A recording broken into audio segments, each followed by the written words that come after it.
Whispers from the Brighter World, Beloved Master, revered Babuji Maharaj, Wednesday, August 2nd, 2010 am.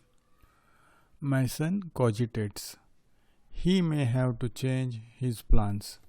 He is tempted to come to the south of France on a brief visit. Wait and see which opportunity he will have. He is affected by the situation, but he cannot change anything about it. Let us wait for more favorable days. You also, my daughter, be patient for all the reasons which you know. Never lose faith in us, no matter what happens. We are watching over and we let the situations be clarified.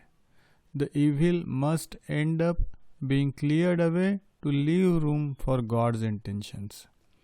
However long these changes may take, they must take place and reinforce what is good for His creature.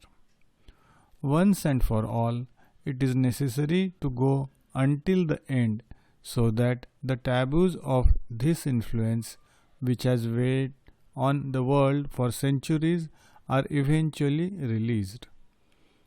Freedom of thinking and lending one's spiritual path as one pleases is the best thing which can happen to man.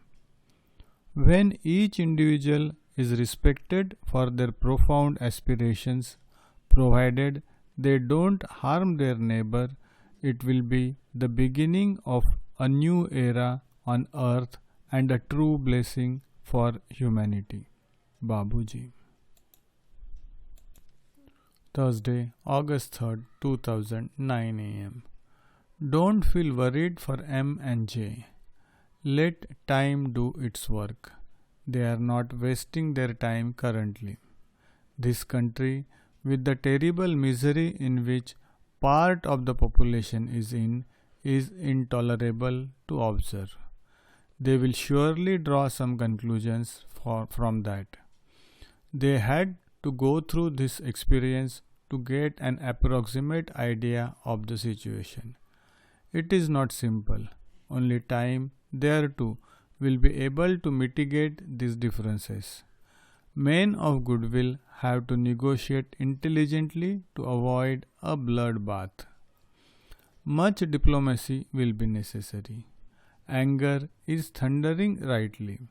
Our brothers of this part of the world are forgotten and abandoned to their tragic fate, without any other option but revolt. There will always be dominating and dominated people, but in future times such a disproportion will have to be abolished. The evolution on the earth takes place at its own pace. Mentalities are not easy to change. The karma of the earth is being settled imperceptibly. You, our candidates, you should try to behave as wise men and set an example of true fraternity. Pray so that the ailing injustices resulting from the insatiable needs of the few are mitigated. Baba.